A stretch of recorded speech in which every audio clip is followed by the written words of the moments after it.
দুনিয়ার প্রতি আসক্তি ও অনাসক্তি।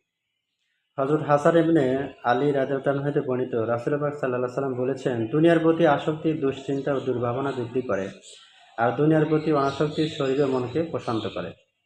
আমি তোমাদের ব্যাপারে দারিদ্র্যের কোনো ভয় করছি না, বরং আমি তোমাদের ধন সম্পদের প্রাচুর্যের ভয় করছি। তোমাদেরকে দুনিয়ার প্রাচুর্য দেওয়া হবে, যেমন তোমাদের পূর্ববর্তীদের দেওয়া হয়েছিল। তারপর তোমরা দুনিয়ার জীবনে প্রতিযোগিতা করবে, যেমন তারা প্রতিযোগিতা করেছিল।